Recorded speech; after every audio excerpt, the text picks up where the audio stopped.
우리가 살 수 있는 이유가 있다면 하나님의 은혜와 하나님이 주시는 복 때문인 줄 믿습니다.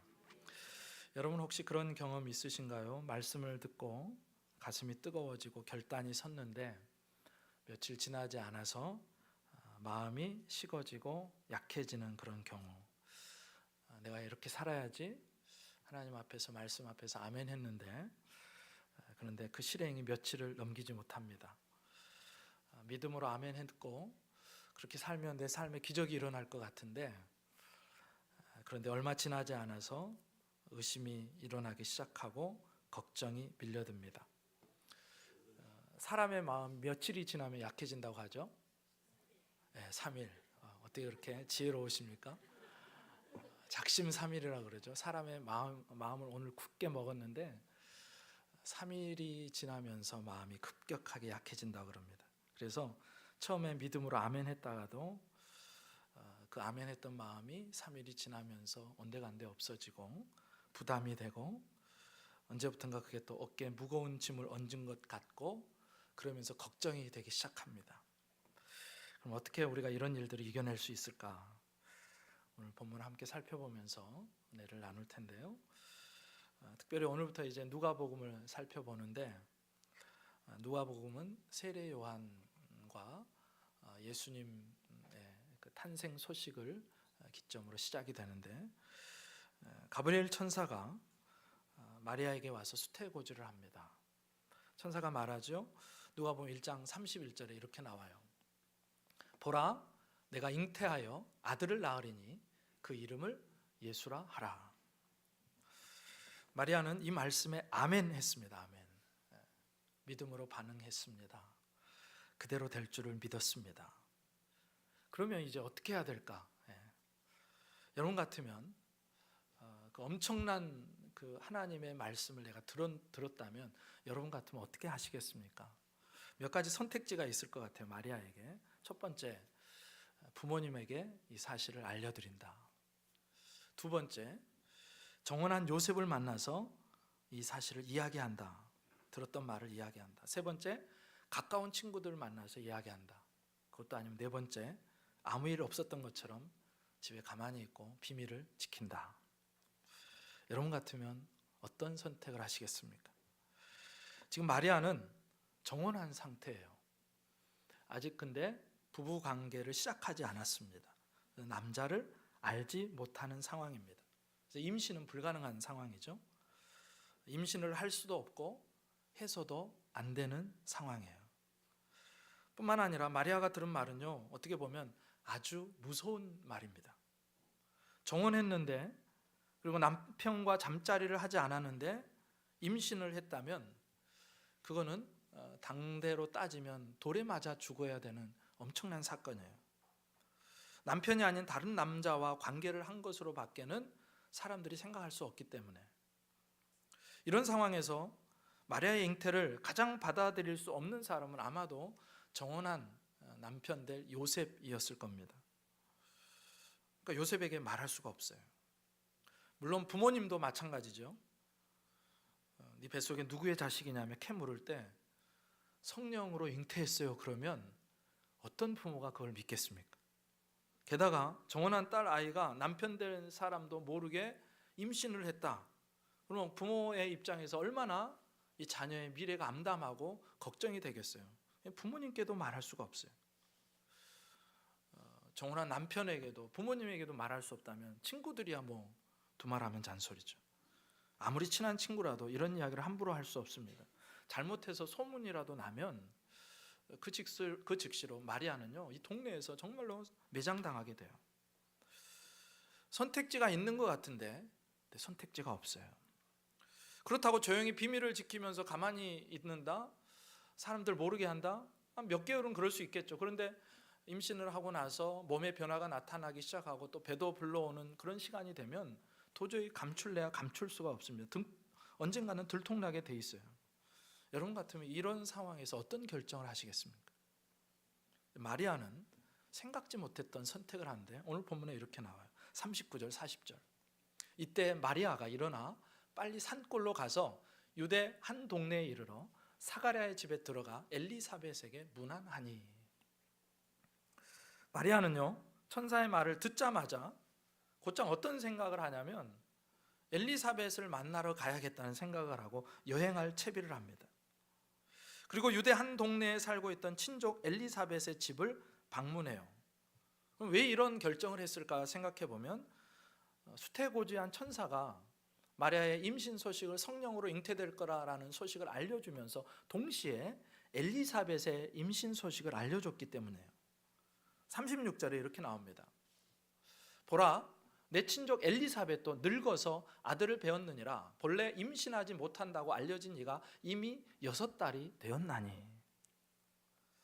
마리아에게 잉태 소식을 전한 가브리엘 천사가 늙어가지고 임신하지 못했던 마리아의 친족 엘리사벳, 고모뻘쯤 됐을 것 같아요. 아니면 고모 할머니, 친족 엘리사벳이 임신을 했다고 알려준 겁니다. 그래서 결국 마리아는요, 여러 가지 선택지들 중에서 엘리사벳을 방문하는 것을 택합니다. 물론 천사가 엘리사벳의 집에 가서 방문해서 알아보라 그런 얘기를 한 적도 없고 꼭 가야 된다 말한 적도 없어요. 근데 마리아는 그 길을 선택했고 결과적으로 보면 이것은 마리아가 할 수 있는 최고의 선택이 되었습니다. 마리아는요, 선택을 할 때 천사가 전해준 하나님의 말씀에서 자기의 길을 발견하는 것입니다. 부모님에게도 알릴 수 없죠. 그렇다고 정혼한 남편 요셉에게도 알릴 수 없죠. 친한 친구에게 알릴 수도 없죠. 비밀로 간직한다고 이게 될 일도 아니죠.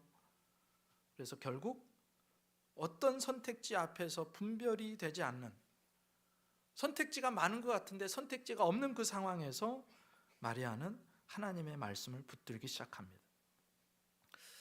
성경 말씀은 때로 우리에게 직접적으로 이것을 해라 저것을 해라 말씀하지 않고요, 어떤 사람의 이야기를 들려주면서 그런 사람은 이렇게 했다, 누가 저랬더라 그렇게 말합니다. 근데 그때 지혜가 뭐냐, 그 사람의 이야기 속에서 오늘 내게 말씀하신 하나님의 음성을 듣고 그 사람의 이야기 속에서 나의 이야기를 발견하고 또 내가 가야 될 길을 결정하는 것입니다. 마리아는 자기에게 임신 소식을 전해준 천사의 말 속에서 자기의 길을 발견하는 거예요. 만약에 나이가 많아서 임신이 불가능했던 엘리사벳이 임신을 했다면 그거는 지금 마리아 못지않게 엘리사벳도 하나님의 기적을 경험한 것이고, 만약 그 천사의 말이 진짜 사실이라면 세상 어느 누구도 나의 그 임신 소식을, 이 임신 사실을, 불가능한 사실을 이해해 줄 수 없고 공감해 줄 수 없지만 엘리사벳만큼은, 그 하나님의 기적을 경험하고 벌써 6개월이 지난 이 엘리사벳만큼은 자기를 믿어주고 격려해 줄 것이라는 확신을 했던 것 같아요. 그래서 마리아는 수태고지를 듣자마자 여행 준비를 하고 먼 길을 떠납니다. 물론 가는 길이요, 결코 쉽지 않은 길입니다. 일단 거리가 너무 멀어요. 교통이 발달한 것도 아니고요, 길이 험합니다. 지금 마리아가 살고 있는 동네는요, 저 위쪽 북쪽, 이스라엘 북쪽에 갈릴리 나사렛이라는 곳이에요. 그런데 지금 친족 엘리사벳이 살고 있는 곳은 저 남쪽 유대 산지 마을, 예루살렘 근처일 수도 있고, 어떤 사람들은 베들레헴이라고 하기도 하고 어떤 사람은 유타라는 지역이라고 말하기도 합니다. 근데 그 직선 거리를 살펴보니까 약 150km 정도 된대요. 지금이야 고속도로를 달리면 좀 빨리 난폭하게 운전하시는 분들 1시간 안에도 갈 수 있는 거리, 늦어도 1시간 반, 2시간이면 충분하게 도달할 수 있는 거리. 그런데 당시는 그렇지 않잖아요. 도로와 교통수단이 썩 좋지 못했습니다. 평지에서 직선으로 잘 닦인 도로를 가는 게 아니고 험한 산지길을 가야 하고, 그것도 걸어서 가야 됩니다. 최소한 4일, 5일 이상이 걸리는 거리예요. 게다가 이때 마리아의 나이가 많은 게 아니에요. 10대 중후반으로 알려져 있습니다. 임신을 하고 이제 몸이 변하기 시작하면서 집에 가만히 있어야 되는 시간, 안정을 취해야 되는 시간입니다. 그러니까 여린 소녀의 몸으로 그 먼 길을 간다는 것은 안전을 보장받지 못하는 길을 간다는 그런 말이에요. 그래서 학자들이요, 마리아가 당시 북쪽에서 남쪽으로 지나가면서 이동하던 대상들 있죠, 카라반이라고 하죠. 그 대상들의 일행과 함께 움직였든지 아마도 혼자 가지는 않았을 거고 동행이 있었을 것이라고 봅니다. 여하튼 결코 편안하지도 안전하지도 않은 쉽지 않은 길을 마리아가 간 것입니다. 게다가 그렇게 가려면 부모님의 허락을 받아야 되잖아요. 어떻게 받았는지는 모르는데 하여튼 허락을 받고 먼 길을 떠납니다. 왜냐하면 천사를 통해 전해준 하나님의 말씀 속에서 자기가 발견한 그 길이 가장 안전한 길이라고 생각했기 때문에 그렇습니다. 우리도 인생의 주요한 길목마다 선택을 해야 될 때가 있어요. 그런데 여러 가지 선택지가 있는데 선택할 수 있는 길이 많은 것 같은데 하나하나를 따져보면 선택의 길이 오히려 없다는 것을 발견하게 됩니다. 근데 그때 어떻게 해야 되느냐? 그 선택지들 중에서 우리가 가장 먼저 염두에 둬야 될 것은 바로 하나님의 말씀이에요. 하나님께서 뭐라고 하시는가? 지금 이 순간에 어떤 선택을 하는 것이 하나님을 기쁘시게 하는 것일까? 하나님의 뜻은 어디에 있을까? 물론 그 전제가 뭐냐면 하나님은 지금도 말씀을 통해서 우리에게 말씀하신다는 거예요. 여러분, 하나님께서는요 지금도 우리에게 기록된 하나님의 말씀 66권 성경을 통해서 말씀하고 계시는 줄 믿습니다. 분명히 그래요. 내가 어디로 갈지 모르고 누구와 만나야 될지 모르고 어떤 길을 선택해야 될지 모를 때, 그렇게 암담할 때, 그때도 하나님은 우리에게 분명하게 말씀하시는 하나님이세요. 그래서 우리가 우리의 지혜와 경험만 의지하는 것보다 순간순간 하나님의 지혜의 말씀, 하나님의 지식의 말씀을 통해서 인도함을 받는 길이 가장 안전한 길이고 가장 최선의 길이고, 결과적으로 보면, 마지막에 보면 그 길이 정말로 주님의 인도라는 것을 깨닫게 되는 날이 있습니다. 그래서 하나님은 여전히 오늘 또 우리에게 말씀하시고 갈 길을 보여주시고 선한 길을 인도하시는데, 그 말씀의 인도를 믿고 그래서 말씀을 가까이 하는 우리 모두가 될 수 있기를 주님의 이름으로 축복합니다. 이런 일은요 마리아뿐만이 아니라 마리아의 남편 될 요셉에게도 있었어요. 요셉이 어느 순간에 자기가 정혼했고 지금 같이 살고 있지 않은 마리아가 임신했다는 사실을 알게 됩니다. 여러분, 이걸 참아줄 수 있는 남자는 세상에 없어요. 요셉에게 선택지가 여러 개 있죠. 당장 이 모든 사실을 동네방네 다 알려가지고 마리아를 죽일 수도 있습니다. 그러면 요셉에게는 아무 잘못이 없어요. 요셉은 어떤 손해도 보지 않습니다. 물론 요셉은 그런 선택을 하지 않죠.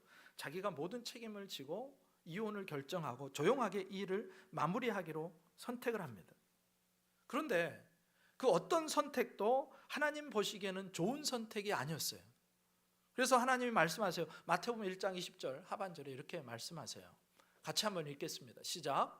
다윗의 자손 요셉아, 내 아내 마리아 데려오기를 무서워하지 말라. 그에게 잉태된 자는 성령으로 된 것이라. 아멘. 이렇게 하기도 그렇고 저렇게 하기도 그렇고 어떻게 해야 될지 모르는 그 선택 앞에서 하나님의 말씀이 들려오는 거예요. 그리고 그 말씀이 들려왔을 때 요셉은 자신의 모든 선택지를 뒤로 하고 말씀대로 아내 마리아를 데려옵니다. 그리고 돌아보면 그 선택이 최고의 선택이었고 영광스러운 길, 복된 길이었습니다. 때로 하나님의 말씀이 우리에게 가르쳐주는 길은 어려운 길처럼 보여요. 이 길을 가면 손해날 것 같아요. 이 길을 가면 내가 원하는 대로 내 일이 안 풀릴 것 같아요. 그래서 우리는 말씀 앞에서도 때로 말씀이 들려오고 말씀이 나를 가르쳐주고 말씀이 인도하는데도 불구하고 그것을 거절하고 딴에는 내 지혜와 내 생각과 내 경험을 동원해서 좋은 길을 선택했다고 하는데, 근데 결과적으로 보면 나중에 가서 보면 하나님의 말씀의 인도하심이 정확한 길이었음을 우리가 깨닫게 될 때가 있습니다. 그리고 후회하죠. 그때 그랬어야 되는데, 그때 말씀을 따랐어야 되는데. 여러분, 그런 후회가 없는 우리 모두이기를 주님의 이름으로 축복합니다. 그래서 하나님 말씀을 따라가는 길이 가장 안전한 길이고 하나님이 거하라고 하신 곳이 가장 안전한 것이고, 어떤 상황에서든지 주님을 바라보면 죽을 자리에서도 살 길을 열어주시고 생명을 부어주시는 줄 믿습니다. 그렇게 이제 복된 길을 선택한 거예요. 여러분, 그런 일은요 다른 사람에게도 있었죠. 믿음의 조상 아브라함도 마찬가지입니다. 어느 날 하나님께서 아브라함에게 나타나셔서 다짜고짜 네 본토 친척 아비 집을 떠나라고 하세요. 당시 아브라함의 삶은요 부족함이 없었습니다. 아브라함이 살던 그 갈대아 우르라는 지방은요, 당시 그 세계에서 가장 문명화된 곳, 도시 문명이 가장 발달한 곳 중에 한 곳이에요. 그곳을 떠나면요, 안전을 담보할 수 없어요. 최고의 그런 발전된 문명에서 살다가 이제 다른 곳으로 가면 퇴보된 문명에서 살아야 됩니다. 어떤 일을 만날지도 알 수 없어요.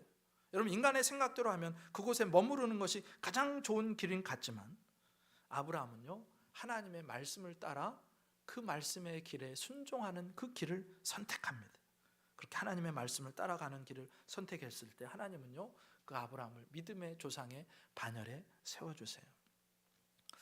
오늘 마리아도 마찬가지입니다. 마리아는 여러 선택지 앞에서 내가 어떤 선택을 할지 너무너무 힘들고 어려운 그 와중에 말씀을 따라가는 선택을 했고, 그렇게 말씀에 따라서 어찌저찌하여 엘리사벳의 집에 도착을 했는데 그때 놀라운 일이 펼쳐져요.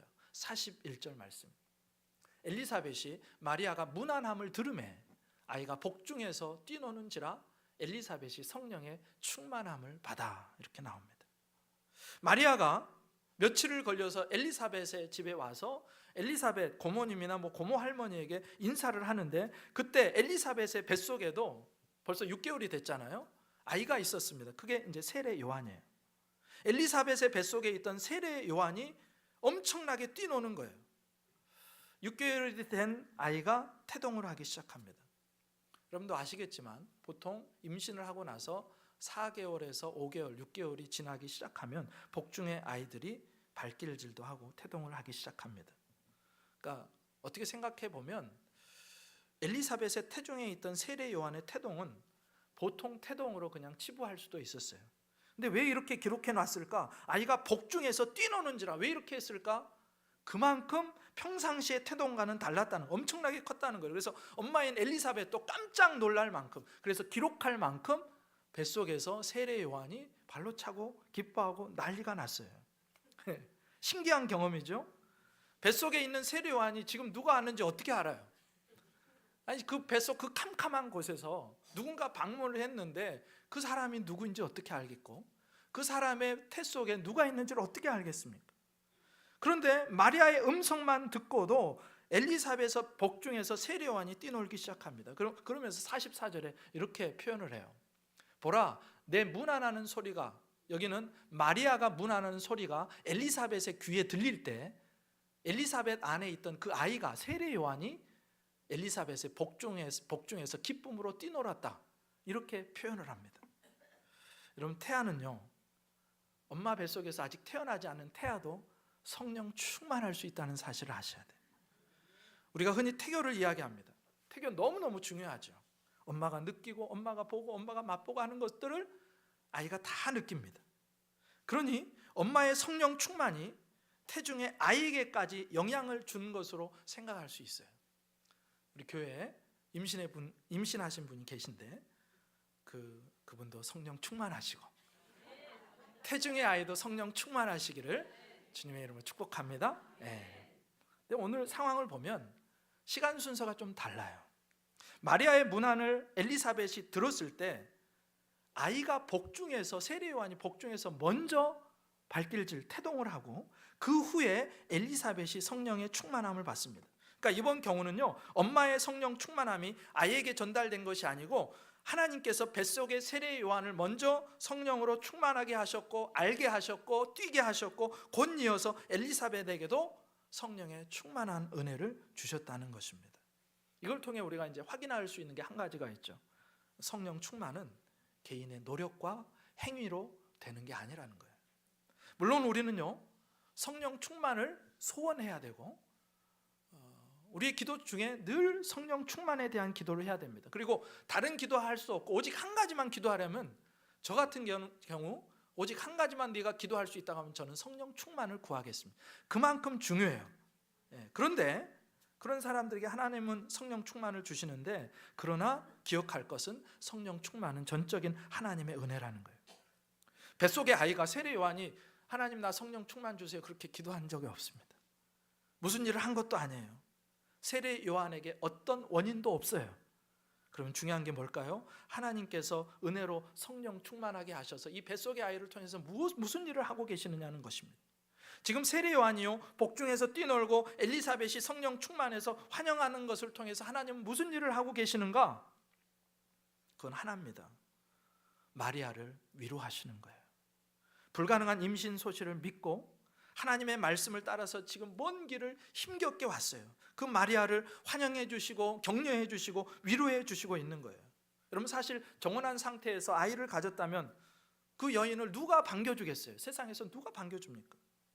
사람들이 알았다면 모두 손가락질하고요, 비난하고요, 조롱하고요, 상대도 안 하려고 하겠죠. 돌을 들어 치려고 하겠죠. 그런데 성령께서 오늘 그 위험을 무릅쓰고 하나님의 말씀 앞에 아멘하고 말씀에 따라서 엘리사벳의 집을, 그 먼 길을, 어려운 길을 방문한 달려온 그 마리아를 세례 요한의 몸짓을 통해서, 기쁨을 통해서 환영해 주시고 엘리사벳의 축복을 통해서 환영해 주시고 위로하고 계시는 것입니다.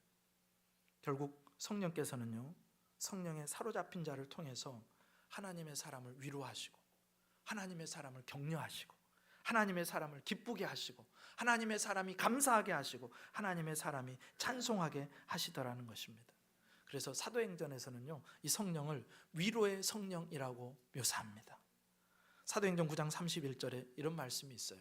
그리하여 온 유대와 갈릴리와 사마리아 교회가 평안하여 든든히 서가고, 교회가 든든히 서가는데 거기에 뭐가 있었는지, 주를 경외함과 성령의 위로로 진행하여 수가 더 많아지니라. 성령께서 위로하시는, 성령께서 백성들을 위로하시니까 수가 더 많아지니라, 그런 말씀을 합니다. 여러분, 성령은 참으로 하나님의 백성들을 위로하시는 하나님이세요. 여러분, 사람의 위로도 있지만 성령의 위로도 있습니다. 그런데 사람의 위로와 성령의 위로는 달라요. 같을 수가 없죠. 지금 상황에서 보면 성령으로 잉태한 마리아에게 누군가가 힘내세요, 소망이 있을 거예요, 어떤 사람이 그런 이야기를 하는 것하고 성령께서 역사하셔서 직접적으로 환영해 주시고 하나님의 일을 확증해 주시는 것하고는 비교할 수 없이 큰 차이가 있습니다. 때로 사람은요, 마음을 다해서 위로한다 그래도 그것이 빈말일 때가 많아요. 왜냐하면 능력이 제한적이기 때문에 뭔가를 해주고 싶고 도와주고 싶은데 위로의 말밖에는 할 수 없는 거예요. 빈말일 때가 많고 그렇게 말만의 위로로 끝날 때가 많아요. 인간의 능력이 제한적이기에. 그러나 성령의 위로는 달라요. 성령의 위로는요, 진실되고요, 사람이 할 수 없는 진짜 위로를 우리에게 주십니다. 그래서 성령의 위로는 그 대상되는 개인에게 참된 위로와 은혜가 되고요, 그래서 오늘 이 예배 시간을 통해서 하나님을 만나러 오는 그 사람들을 하나님은 오늘 또, 성령님은 오늘 또 위로하시고 격려하시고 축하하시고 축복하시는 줄 믿습니다. 그래서 예배 때마다 성령의 위로를 경험하는 우리 모두가 될 수 있기를 주님의 이름으로 축복합니다. 그렇게 세례 요한의 몸짓을 통해서, 태동을 통해서 마리아를 위로하시는 성령의 위로는요, 거기서 그치지 않고 엘리사벳의 축복을 통해서 계속됩니다. 42절 43절이에요. 큰 소리로 불러 이르되 여자 중에 네가 복이 있으며 네 태중의 아이도 복이 있도다. 내 주의 어머니가 내게 나오니 이 어찌된 일인가. 지금 엘리사벳이 마리아를 향해서 축복하는데 43절에 뭐라고 하면 내 주의 어머니예요. 마리아는 사실 먼 친척의 아주 어린 소녀입니다. 그런데 엘리사벳이 그 마리아를 향해서 내 주의 어머니라고 표현을 했어요. 여자 중에 내가 복이 있고 내 태중의 아이도 복이 있도다, 그렇게 축복합니다. 여러분, 성령 충만에 한 표시가 있는데 그건 다른 일을 축복하는 거예요. 42절에서도 내가 복이 있고 아이도 복이 있다, 두 번 축복하죠. 그리고 나중에 45절에서도 한 번 더 엘리사벳은 마리아를 축복합니다. 어떤 사람이 성령 충만한지 아닌지 어떻게 알 수 있나? 그 사람이 다른 사람을 진심으로 축복하고 있는지 아니면 그 다른 사람을 저주하고 있는지를 보면 알아요. 성령 충만하지 못하면 그 사람은요, 오직 자기밖에는 몰라요. 자기 중심적인 사람이에요. 남이 잘 되는 것이 기분 좋지 않아요. 남이 잘 되면, 남이 그 새롭고 놀라운 길을 걸어가면 그것을 바라보면서 박수 쳐주고 손뼉 쳐주고 기뻐해주고 축하해주고 축복해줘야 되는데, 그런데 성령 충만하지 못하면 그게 안 돼요. 그게 힘들어요. 잘 되는 상대방을 향해서 더 잘 되라고 격려하고 축복하는 것이요, 자연인에게는 죽을 만큼이나 힘든 일입니다. 그런데 성령님으로 충만하면 달라져요. 내 앞에 서 있는 하나님의 사람을 진심으로 축복하게 돼요. 생각해 보세요. 엘리사벳이 마리아에게 하는 말, 아까 그랬죠. 여자 중에서 가장 복된, 이 말이요, 최상급의 표현이에요. 그러니까 마리아가 이 세상에서 최고로 복된 여인이라고 칭찬하며 축복합니다. 그러면 마리아가 가장 복된 여자면 그 마리아를 축복하는 엘리사벳은 어떻게 돼요? 뒤로 밀리는 거잖아요. 성령 충만하지 않으면 이럴 수 없어요. 오직 성령 충만할 때만 진심으로 상대를 축복할 수 있고 은혜의 말을 내어놓을 수 있는 것입니다. 그래서 저와 여러분의 그 말의 습관이 달라져야 돼요. 어떤 사람을 보면서 자꾸 축복하셔야 됩니다. 우리 자녀들을 보면서 너는 하나님이 복 주시는 사람, 우리 장로님, 우리 권사님, 우리 집사님을 보면서 우리 장로님은, 권사님은, 집사님은 하나님이 축복하시는 사람입니다. 하나님이 복 주시는 사람입니다. 우리 입술에 그 축복이 있기를 주님의 이름으로 축복합니다. 우리 한번 바라보시면서 집사님은, 장로님은, 권사님은 하나님이 제일로 축복하시는 분입니다. 한번 인사하겠습니다.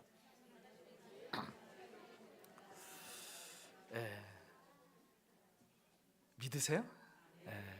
정말입니다. 정말 여러분, 하나님이 축복하게 복을 주시기로 작정하신 분들이에요. 근데 그 다음에 주목할 게 뭐냐? 엘리사벳이 복중의 아이, 곧 성령으로 잉태된 예수님을 향해서 나의 주라고 고백하고 있다는 거예요. 지금 마리아가 왔어요. 방문했어요.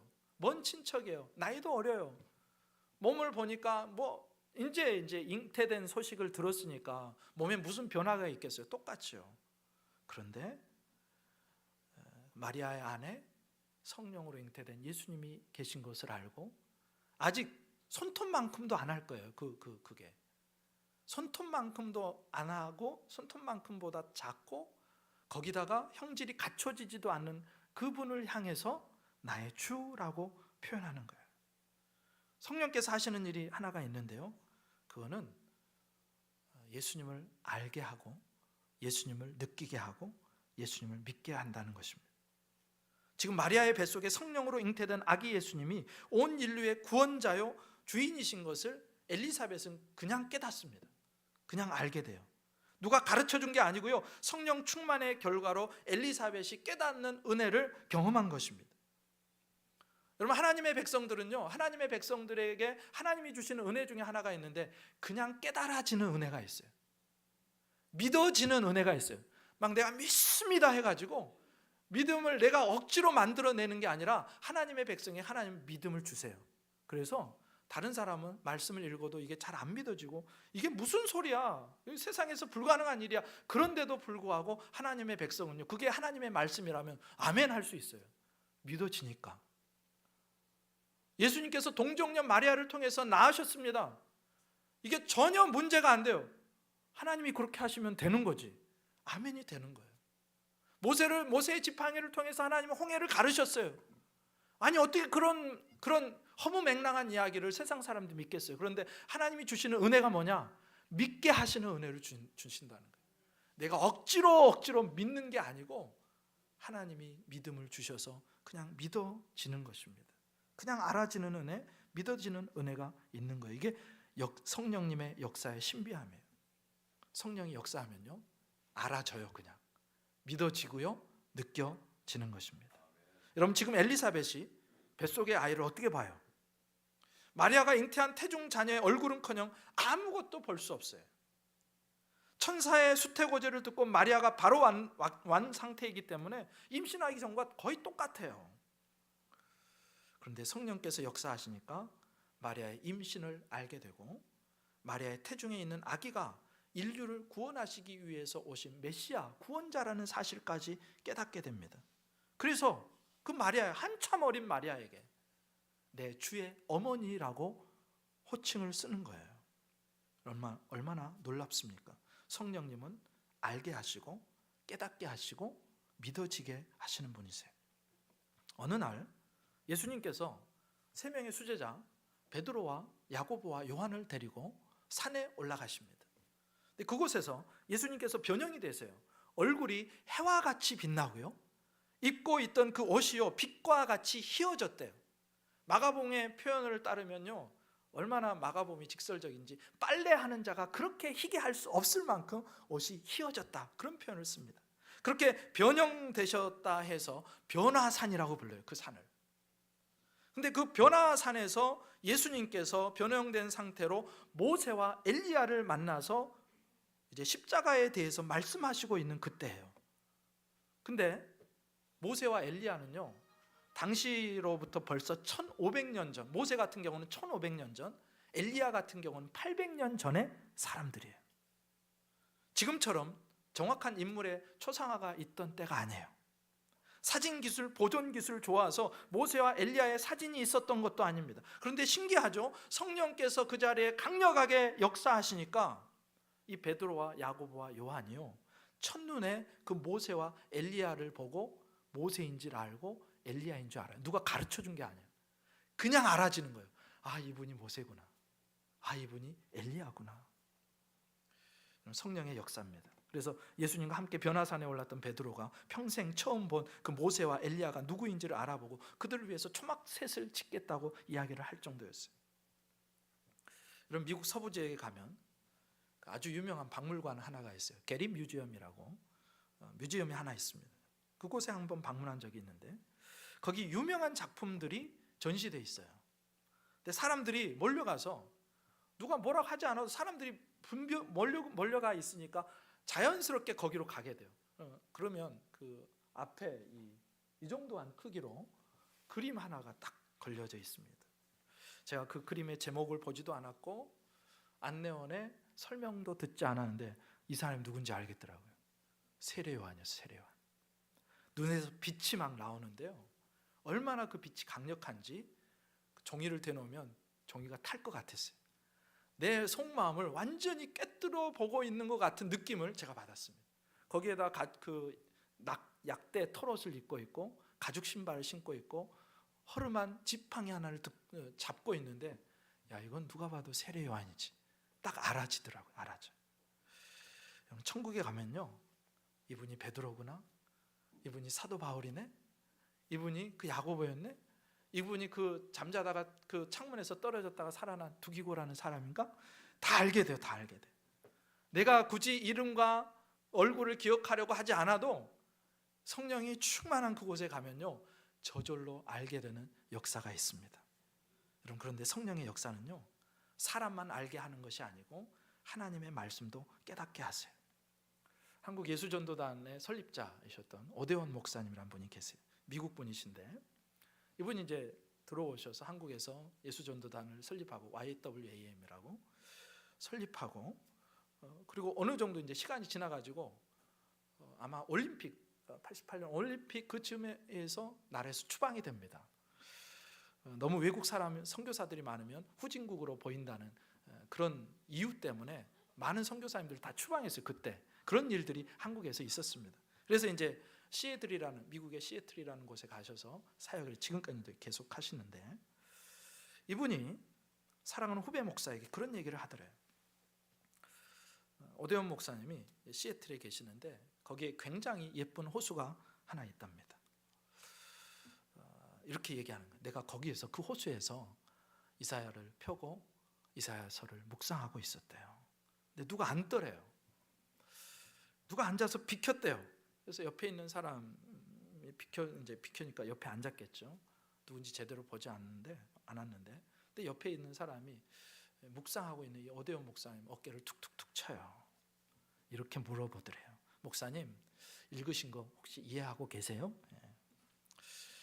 목사님 생각, 아니 내가 오대원인데, 내가 한국 예수전도단을 세운 설립자 오대원이고, 내가 쓴 묵상하는 그리스도인이라는 이 책이 고등코넬 신학대학원 교재로 사용될 정도로 내가 묵상의 대가로 알려져 있는데 나를 툭툭 치면서 읽는 것을 이해하냐고. 근데 누가 그러나 딱 봤더니 깜짝 놀랐대요. 누구게요? 천사가 옆에 앉았대요. 이게 환상인지 아닌지는 잘 모릅니다. 하여튼 이분의 느낌에 천사가 와서 말을 건 거예요. 이사야서 한 본문을 가지고 20분 동안 서로 대화를 나눴습니다. 그런데 그 말씀이 얼마나 꿀맛 같고 깨닫게 되니까 말로 형용할 수 없는 기쁨이 이 오대원 목사님 심령에서 확 올라오기 시작하는 거예요. 자기는 평생을 말씀을 읽고 성경의 전문가라고 생각하고 묵상에 관한 책도 쓰고 그렇게 묵상하고 전 세계에서 묵상하면 내노라 하는 사람이 자기라고 생각했는데, 그런데 자기의 그 연구와 묵상이 쓰레기로 느껴질 만큼 그 시간이 그렇게 감미롭고 그 엄청난 것이었다고 고백을 하더래요. 희한한 것은 그 천사가 쓴 단어 중에요, 모르는 단어가 하나도 없어요. 다 알고 있는 단어, 이미 알고 있는 개념. 그런데 하나님의 계시가 임하고 성령께서 역사하시니까 깨달아지는데 내가 내 힘으로 연구했던 것들이 아무것도 아닌 것처럼 느껴질 그런 정도가 되더랍니다. 이게 성령의 역사예요. 여러분, 저는 이 놀라운 성령의 알게 하시는, 그 깨닫게 하시는 은혜가 저에게 그리고 여러분에게 충만하시기를 주님의 이름으로 축복합니다. 성령은 그런 분이세요. 여러분, 우리는 모두 예수님에 대한 신앙 고백을 이야기하면 모두 베드로가 마태복음 16장 16절에서 했던 신앙 고백을 떠올려요. 주는 그리스도시요 살아계신 하나님의 아들이십니다.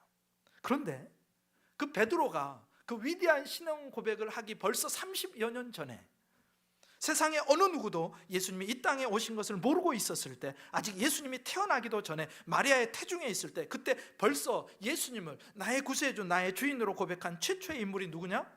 바로 성령 충만한 엘리사벳이었다는 것을 오늘 본문이 우리에게 말씀해 줍니다. 그래서 우리 모두 성령 충만을 통해서 하늘의 지혜, 하나님의 지혜로 가득할 수 있기를 바랍니다. 그런데 잘 생각해 보면 예수님을 잉태한 마리아만큼이나, 그리고 예수님을 처음 알아본, 구주로 알아본 엘리사벳만큼이나 우리들이 복된 존재라는 사실을 깨달아요. 우리는 모두 이미 성령의 역사를 통해서 그 예수님께서 2000년 전에 이 땅에 오시고 십자가에 죽으시고 사흘 만에 부활하시고 승천하셔서 지금 하나님 보좌 우편에 앉아 계신 그 예수님이 나의 구세주요 나의 주인이라는 사실을 믿고 받아들이고 그 주님을 내 안에 영접했습니다. 그러니까 주님이 내 안에 와 계신 거예요. 마리아의 태중에 오신 것처럼 주님이 내 안에 와 계시다면, 그리고 내가 그 주님을 구세주와 주인으로 고백하고 있다면 우리는 마리아만큼이나 그리고 엘리사벳만큼이나 복된 존재들인 줄 믿습니다. 예수님께 처음으로 신앙을 고백을 드린 그 엘리사벳만큼이나 우리는 복된 존재인데, 한 걸음 더 나가서 예수님이요 어떤 여인의 질문에 이렇게 대답하세요. 한 여자가 음성을 높여 이르되 당신을 뵌 태와 당신을 먹인 젖이 복이 있나이다 하니, 예수님께서 뭐라고 하시는지 들어보세요. 예수께서 이르시되 오히려 하나님의 말씀을 듣고 지키는 자가 복이 있느니라 하시니라.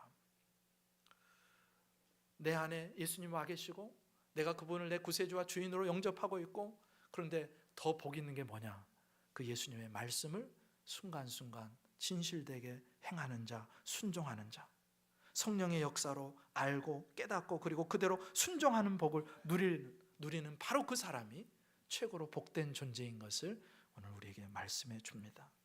그렇게 성령 충만한 엘리사벳의 축복과 찬양을 들은 마리아가요 계속해서 그 찬양의 바통을 이어갑니다. 성령 충만한 마리아가요 하나님을 찬양하기 시작해요. 그 유명한 마리아의 찬가라고 하는 본문이 바로 오늘 본문 46절에서부터 55절까지의 찬양인데, 이 찬가는요 기독교사에서 아주 엄청난 위대한 찬가로 알려져 있습니다. 이걸 분석해 보면 구약 성경의 풍성한 언어들이 이 찬가에 다 들어가 있어요. 특별히 마리아의 찬가와 흡사한 구약의 노래 하나가 있는데 바로 한나의 노래입니다. 한나가 누굽니까? 불임이었어요. 아이를 잉태하지 못하는 여인이었습니다. 그런데 그가 하나님께 기도하고 아이를 받고 아이를 낳았는데 그 사람이 바로 사무엘이에요. 그렇게 사무엘을 낳고 하나님 앞에 드린 찬가가 그 한나의 노래였는데, 오늘 우리가 보는 마리아의 찬가 역시 한나의 노래와 많이 비슷합니다. 그런데 이 마리아의 찬가에 한나의 노래만 들어있는 게 아니에요. 신명기 10장 이야기도 들어있고 시편 89편, 98편, 103편, 107편, 111편, 113편, 이사야 40장, 41장, 미가 7장, 구약 성경의 말씀들을 이 마리아가요 직간접적으로 이용해가지고 하나님을 노래하는 거예요. 근데 이때 마리아의 나이가요 40, 50이 아니라 10대 중후반이에요. 10대 중후반. 아니 어떻게 그렇게 나이 어린 소녀가 구약 성경을 능수능란하게 그렇게 자유자재로 자신의 노래 가운데 녹여내고 있는지 놀랍습니다. 그러니까 마리아는 어떤 여인이었냐면 그는 평상시에 구약의 정통한 여인이었어요. 구약의 언어들을 내가 원하는 대로 마음껏 구사할 수 있는 구약을 주야로 묵상하던 여인이었던 것을 추측해 볼 수 있습니다. 그래서 하나님의 늘 말씀을 가까이 하고 묵상하니까 말씀이 차곡차곡 마리아의 심령에 가득히 쌓여 있는 거예요.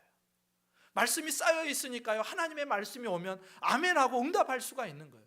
말씀 앞에서 올바른 순종의 길을 올 수가 있는 거예요. 그런 마리아, 하나님의 말씀을 묵상하고 말씀을 가까이에서 즐겨 읽고 그 말씀을 살아내기 위해서 진지하게 씨름하고 그 말씀이 육화되도록 그 말씀이 내 존재가 되도록 하는 일에 힘쓰는 소녀가 바로 마리아였습니다. 그래서 그의 기도 가운데 그의 찬양 가운데 부지불식간에 나도 알아차리지 못하는 순간에 하나님의 말씀에 정신이 녹아들어가고 어디까지가 내 말이고 어디까지가 하나님의 말씀인지 구분이 되지 않을 정도로 말씀에 녹아들어가 있는 인생이 바로 마리아였어요. 여러분, 이건 목사인 저도 부끄러워해야 되는 부분이고 우리도 우리 자신을 돌아봐야 될 부분입니다. 마리아가 얼마나 성경을 가까이 했는지, 얼마나 말씀을 가까이 했는지 툭 건드리면요 하나님의 말씀이 튀어나와요. 툭 건드리면요 욕이 튀어나오는 게 아니라 말씀이 막 나오는 거예요. 툭 건드리면요 불평과 원망이 나오는 게 아니라 말씀이 나오는 거예요. 이런 은혜가 있기를 주님의 이름으로 축복합니다. 그렇게 성령 충만한 마리아가 하나님 찬양하는데 46절, 47절 이렇게 나옵니다. 46절, 47절 마리아가 이르되 내 영혼이 주를 찬양하며 내 마음이 하나님 내 구주를 기뻐하였으면.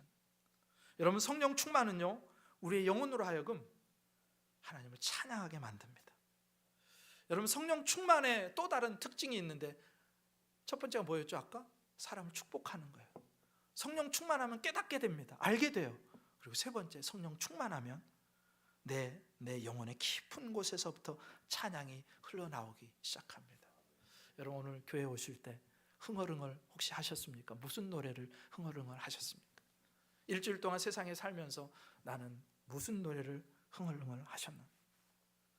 혹시 아파트 하고 오지 않으셨어요? 로제 아파트 여러분 아십니까? 여러분 세계적으로 전 세계적으로 지금 유명한데 아파트 하면서 하는 그런 노래가 있어요.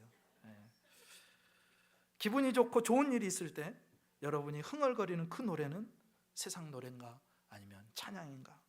여러분, 성령 충만한 자의 특징 중 하나가 뭐냐? 찬양이 넘쳐나기 시작한다는 거예요. 근데 마리아가요 지금 상황이 막 편하고 막 좋고 뭔가 잘 되는 그런 타이밍이 아니에요. 내 인생이 엄청난 위기 가운데 있어요. 생각해 보세요. 아멘은 했어요. 그런데 감당이 안 되는 거예요. 아니, 하나님 말씀하시니까 아멘은 했는데 내 힘으로 감당이 안 돼요. 이거 처녀가 임신했는데 어떻게 세상에 내놓습니까? 어떻게 남편을 만납니까? 어떻게 부모님에게 얘기합니까? 어떻게 세상에 드러내요? 이거는요 내 인생이 나락으로 떨어질 수밖에 없는 상황인데, 그런데 성령 충만하니까 그 어려운 상황 속에서도 마리아의 심령에서 기쁨이 솟아올라오기 시작하고 찬양이 터져나오기 시작하는 거예요. 억지로 찬양하는 게 아니에요. 성령께서 역사하시면 상황과 형편을 뛰어넘어서 찬양하게 되는 줄 믿습니다. 그럼 바울과 실라가요 열심히 복음 전하다가 감옥에 갇혔어요. 흠씬 두들겨 맞았습니다. 옷이 다 찢겨지고 이곳저곳에 피멍이 들고 피가 나고 누가 닦아주지도 않고, 그런데 거기다 칼을 차고 있어요. 얼마나 고통스러워요. 거기다 추웠겠죠. 여러분, 그 상황 속에서 찬양이 나옵니까? 그런데 성령의 사람 바울과 실라는 다르더라고요. 찬양하기 시작하니까 성령이 역사하셔서 그 옥터가 흔들리기 시작해요. 지진이 났어요. 그리고 어떻게 돼요? 옥문이 다 열리기 시작합니다. 자물쇠가 다 끊어지고 풀어지고 열리기 시작하는 역사가 일어납니다. 성령의 사람, 찬양의 사람이에요. 그렇게 마음 깊은 곳에서부터 터져나오는 기쁨으로 찬양하는 마리아가 제일 먼저 고백하는 이 고백을 들어보세요. 48절에 이렇게 나와요. 그의 여정의 비천함을 돌아보셨습니다. 보라, 이제후로는 만세 나를 복이 있다 일컬으리로다. 여러분, 성령 충만한 사람의 또 다른 특징을 이 대목에서 발견하는데 자기 자신을 정확하게 본다는 것입니다. 여러분, 성령의 사람은요, 자기의 비천함을 알게 돼요. 여기서 마리아가 스스로를 가리켜서 비천하다고 표현하는 것은요, 그녀가 다른 사람보다 뭐 엄청난 죄를 지었다거나 혹은 계급이 저 밑에 천한 계급이라 그런 뜻이 아닙니다. 여기서 표현하는 비천함은요, 전지전능하신 하나님 앞에서 티끌과 같은 인간이 실감하는 그 실존의 주소예요. 하나님 앞에서 한계 있는 사람의 명확한 고백. 시편 39편 5절에 인생을 가리켜서 나의 일생이, 나의 날이 한 뼘 길이만큼밖에 되지 않습니다. 그런 고백을 해요. 우리 인생을요, 영원하신 하나님 앞에서 봤더니 50년, 100년, 우리는 길게 느껴지지만 한 뼘이래요. 한 뼘. 눈 깜짝할 사이래요. 든든히 서 있는 것 같지만 더 사래요. 이게 하나님 앞에서 인간의 실존입니다. 여러분, 우리를 보면 내 뜻대로 세상이 잘 되지 않잖아요. 사랑도 잘 안 되고, 회개도 내 뜻대로 안 되고, 기도도 내 뜻대로 안 되고, 성공도 내 뜻대로 안 되고, 자식도 내 뜻대로 안 되고, 내 마음대로 할 수 있는 게 많지 않아요. 근데 성령 충만하면 이렇게 마리아처럼, 시편의 기자처럼 나 자신의 한계를 분명하게 깨닫고 하나님 앞에서 자기를 낮춰서가 아니라 내 실존이 그거라니까, 나는 비천한 사람입니다. 근데 놀라운 은혜가 뭐냐, 그 비천한 인생을 하나님이 바라보시고 그를 사랑하시고 그에게 복을 주시기를 기뻐하시고 은혜를 주시기를 기뻐하시더라는 것입니다. 여러분, 우리가 살 수 있는 이유가 뭐예요? 하나님의 은혜 때문이에요. 하나님은요, 우리 인간을 만들어 놓고 제일 처음 하신 일이 우리에게 복을 주셨다 그랬어요. 우리는 하나님의 복이 없으면 살 수 없는 존재입니다. 하나님의 복으로 사는 존재. 그 다음에 그렇게 자신의 비천함 속에서도 하나님의 복 주심을 노래한 마리아가요, 하나님의 성품을 찬양해요. 49절 50절 능하신 이가 큰 일을 내게 행하셨으니 그 이름이 거룩하시며 긍휼하심이 두려워하는 자에게 대대로 이르는도다. 여러분, 하나님이요, 어떤 하나님이냐? 능하신 분이다. 거룩하신 분이다. 긍휼하심이 풍성하신 분이다. 하나님의 성품을 노래하고 찬양합니다. 이게 예배예요. 다른 말로 예배. 여러분, 지금 마리아가 아멘하고 천사를 통해 전해준 말씀에 반응했지만 시간이 지나면서, 여러분 3일 간다 그랬잖아요. 그 아멘이 지금 오는 길이요 4일 5일이 걸렸을 거예요. 오면서 마음이요, 마리아의 마음이 무너졌을 수도 있어요. 한편으로 두려웠을 수도 있고, 짊어져야 될 삶의 무게가 만만치 않습니다. 염려하고 걱정이 일어날 수도 있어요. 고향집을 떠나서 150km를 걸어왔어요. 그런데 하나님이 그런 마리아를 어떻게 맞아주세요? 엘리사벳의 태중에 있던 세례 요한이 복중에서 태동을 통해서 마리아를 맞아주고, 엘리사벳, 성령 충만한 엘리사벳이 자기의 한 말을 똑같이 되뇌이면서 믿음으로 축복해주고, 내가 임신한 그분이 바로 메시아라는 사실을 알려주고, 그래서 그렇게 생각하잖아요. 그날 밤에 내게 나타난 천사가 가짜가 아니었다는 걸 알게 됩니다. 내가 헛걸 본 게 아니었어. 천사를 통해 들은 하나님의 말씀이 진짜였구나. 엘리사벳이요, 내가 말하지도 않았는데 나이를 말하는 것을 보고 이게 진짜구나, 하나님의 능력이구나. 그리고 임신하지 못한다던 그 엘리사벳 친척, 그렇게 나이 들어서 임신하지 못하는 그분이 임신했다는 걸 보고, 하나님이 하시면 되는구나, 그걸 깨닫는 거죠. 그 순간에 마리아의 얼굴이 밝아지고, 여행 중에 있었던 피로가 풀려지고, 세상 어디에서도 받을 수 없던 위로를 그곳에서 받게 되는 거예요. 그것이 하나님의 손길에 의한 것임을 깨닫게 되는 거예요. 그래서 하나님은 긍휼이 풍성하신 분이십니다. 하나님 놀라우신 분이십니다. 그렇게 노래하는 겁니다. 여러분, 우리 삶의 의미를 어디에서 찾으십니까? 그런 말이 있어요. 우리 삶의 진짜 의미는 하나님을 아는 것과 하나님을 드러내는 것이다. 하나님을 아는 것, 하나님을 드러내는 것, 그게 삶의 진정한 의미가 된다는 것입니다. 그리고 예배는 뭐냐? 그 하나님을 아는 것을, 그 하나님을 찬송하는 거예요. 그 하나님의 성품을 찬양하는 거예요. 그래서 지금 성령 충만한 엘리사벳과 성령 충만한 마리아가 지금 뭘 하고 있느냐? 그곳에서 예배하고 있는 거예요. 예배, 하나님을 예배하고 있어요. 그리고 마리아는요, 삶을 역전시키는 하나님을 노래합니다. 51절 이하에 이렇게 나와요. 같이 읽습니다. 시작. 그의 팔로 힘을 보이사 마음의 생각이 교만한 자들을 흩으셨고 권세 있는 자를 그 위에서 내리치셨으며 비천한 자를 높이셨고 줄이는 자를 좋은 것으로 배불리셨으며 부자는 빈손으로 보내셨도다. 아멘. 성령 충만한 사람은요, 역전시키는 하나님을 신뢰하게 됩니다. 하나님은 우리 인생을 뒤집어 놓으시는 분이세요. 사람이 볼 때 작고 별 볼 일 없는 사람을 통해서 하나님 위대한 일을 이루어 가세요. 높은 곳을 낮아지게 하시고 낮은 곳을 높아지게 하시고 태산을 명하여 평지가 되게 하시고 그 길을 걷게 하시는 분, 그분이 우리 하나님이신 줄 믿습니다. 여러분, 누가복음의 키워드는 성령입니다.